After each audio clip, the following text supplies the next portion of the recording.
Hello, vinyl community. This is Randy, back today with another video. Today is Sunday, December the 17th, and I am going to show you some records that I picked up in the first part of December 2023. This will be my last Vinyl Finds video for the year. Pretty sure I don't think I'll be getting any more records this year, so I'm just going to show you some records today that I picked up in the first part of December. And happy holidays to everybody, first of all. And the first item I have to show you is actually not a record at all. It's a CD box set. This is Frank Zappa, Overnight Sensation. This is the 50th anniversary Super Deluxe edition.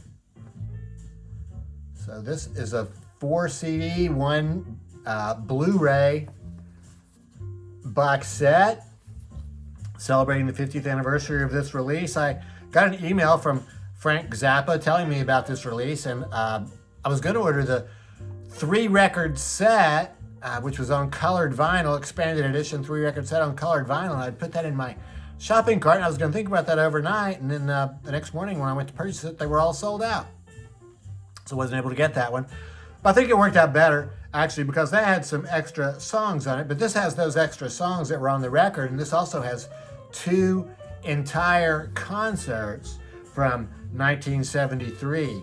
So, and it actually cost less than the 3-record set too. So I guess it actually worked out well for me that I did not get the 3-record set. Here's the inside of the box. This is actually printed on the inside of the box. So this tells about what's in there, and then the track listing over there.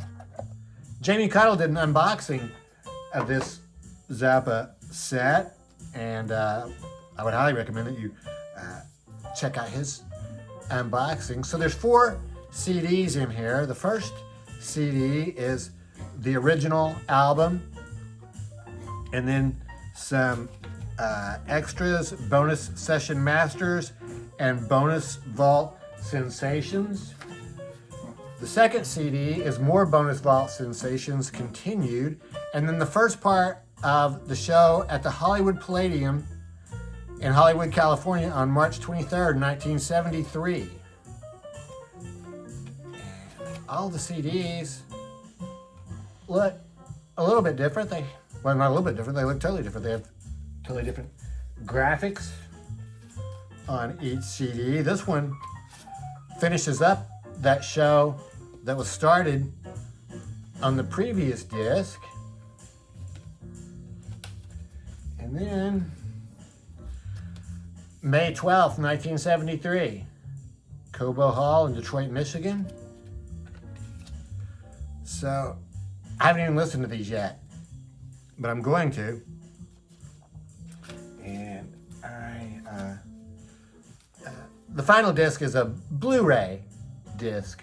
So I just never really figured out what these it's just the album on Blu-ray. I guess maybe some people hook their Blu-ray players in through their stereo systems. Or I guess if you had a home theater system, you'd probably listen through your speakers. Came with this really cool booklet. So, picture of the band there. Zappa. I'll try and show you every page in here, but there are some cool pictures of the band members and the band performing.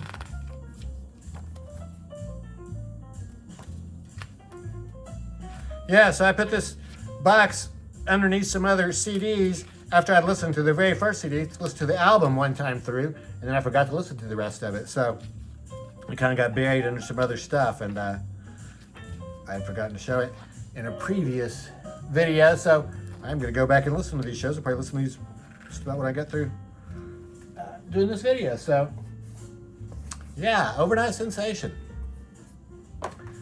First record I have to show you is by a band called Earth, or Earth 2. I think they mostly go by the name Earth, but maybe the 2 is because I think Black Sabbath was originally called Earth, and this band is heavily influenced by Black Sabbath. So maybe that's why they call it Earth 2. So this is 2 people, Dylan Carlson on guitar and Dave Harwell on bass. It's recorded in August of 1992 in Seattle, Washington.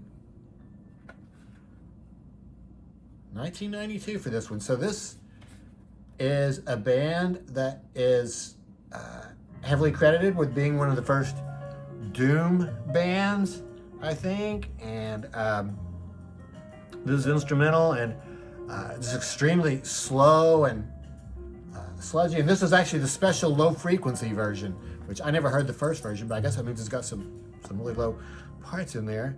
Has some cool, I guess these are like descriptions of the record over here on the side. Like, found it difficult to think of the things that disturb me.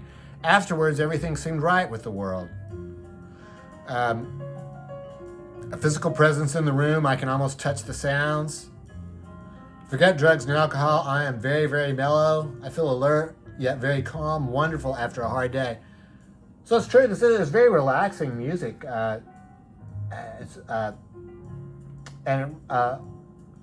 Really rewards, I think, careful listening at a loud volume, very loud volume. And this is a fantastic album cover. I didn't really notice at first, but this is actually just like a landscape. You can see like some horses and stuff down here on the bottom. So that's just like, I guess it must be taken somewhere in, I don't know, Montana or Idaho, big sky country out there. So really fantastic photo on that. So this has been a fantastic album. Yeah, just really heavy doom metal. This is the insert that came with it. See, it looks like they call themselves Earth. I'm not sure why the album says Earth 2. And here are the inner sleeves for this one.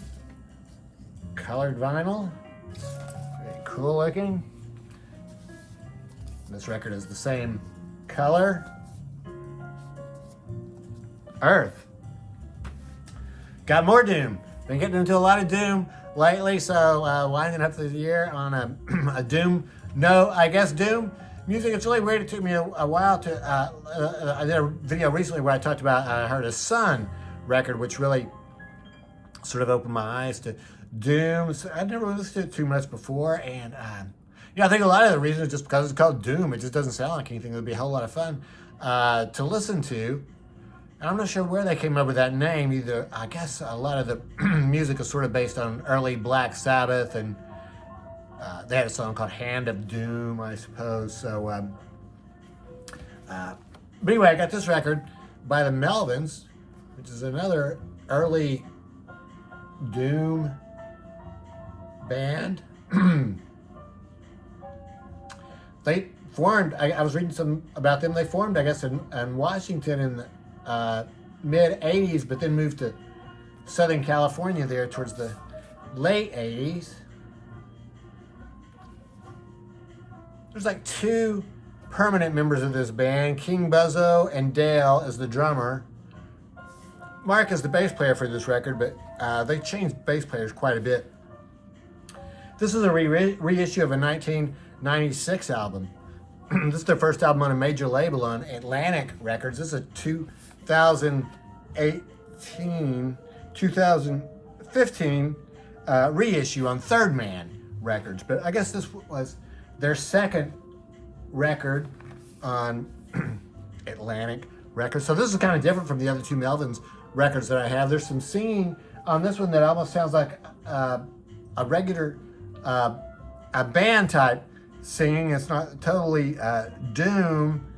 And well, I've only listened to this one a couple times so far too, so I gotta listen to this one some more. But yeah, it's definitely different from those first two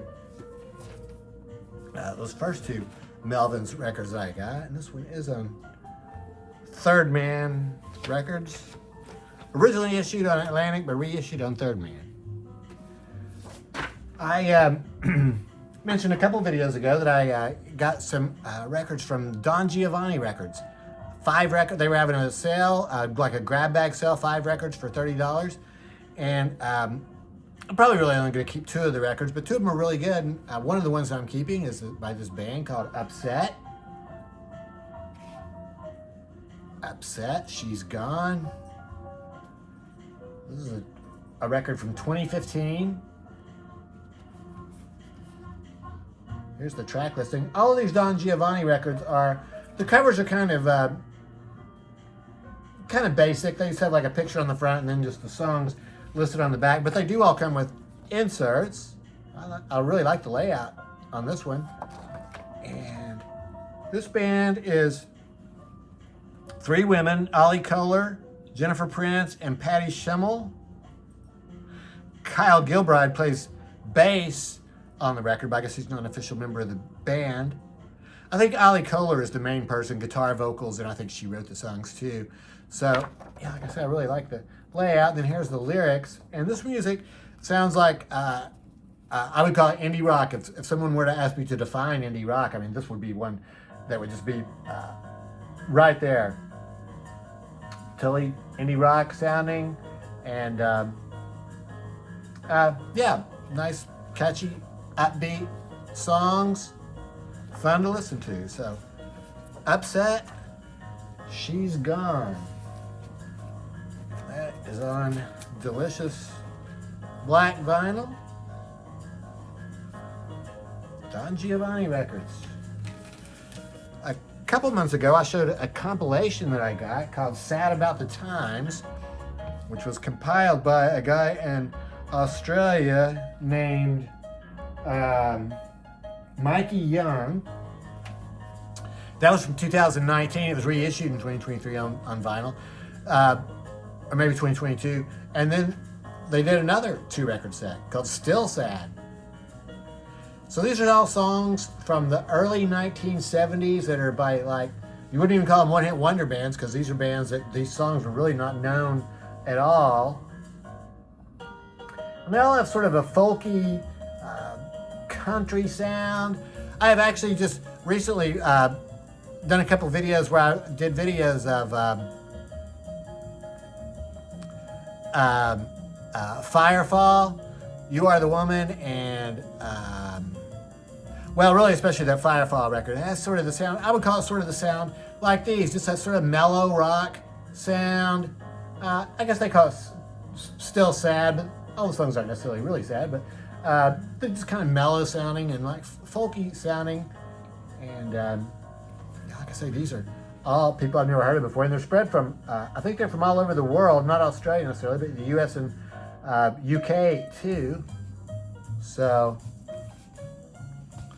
really been listening to this one a lot. And it came with this insert, which this just gives the detail. These are not the lyrics to the songs, it's just the details about each song, about the bands that play on it. So there's 4 songs on each side, 16 bands, and 16 bands, 16 songs. And the labels all look like this. Yeah, this cool sort of blue vinyl. Yeah, I've got a lot of good compilations this year. So Sad About the Times and Still Sad. 2-record sets that have been really quite excellent. There's the other record. I got another Panda Bear reissue. 2011, Tomboy was originally issued. Panda Bear, a member of Animal Collective. So Animal Collective is a really prolific band. They put out quite a few albums under their group name, and then Panda Bear and Avi Ter put out solo albums. And this is a gatefold sleeve, 2011. Here's the track listing. This is just fantastic. I've just become such a big Animal Collective fan and Panda Bear. And I always say the same thing. Their songs just, I guess there is some guitar on most of them. They have drums and stuff, but their songs are constructed in the studio, and just lots of, well, I'm not sure where they get the sounds from, synthesizers or keyboards, and there's some guitar and a lot of vocals. Just a lot of vocal interplay and a lot of just vocal games and having fun with the way they sing. So I tell you, this is a fantastic record. I can't understand any of the words. It's really hard. Sometimes I can pull out a line or two here and there, but then it just gets where I can't understand it again. And it didn't come with a lyric sheet. It came with an inner sleeve with the information, but no lyrics. I'm sure I could probably look up the lyrics online, but it doesn't really matter too much because it really is the sound of the record. With all of these Animal Collective records, I think there's the important thing. It's nice to know the words too, and I think I'll probably, the more I listen to it, the more I'll be able to pick up on the words. That'll be good. And then the last record I have to show you today is by a band called Spacin. Total Freedom is the name of this record. And this was a blind buy. I bought this really just because I bought it from Platinum Records. They were having a sale online. It was like 50% off. So the cover really got my attention. The description sounded good too. So this has really become one of my favorite records. I've just been wearing this record out, playing this one constantly. I would call this lo-fi. It's like lo-fi garage rock. It's basically three people. And it was recorded in 2014, I believe. 2016. It comes with this insert. Let's tell some stuff about it, but these are not the lyrics to the songs. The songs do have words, but it's mostly more instrumental. Let's say that lo-fi sound with psychedelic lo-fi sounding. So it's on Ritchie Records. Fantastic album cover on that one. Spacin', Total Freedom, and also on delicious black vinyl. No way at all to tell which is side 1 and which is side 2. I have learned through trial and error that this is side 1. So, I don't know.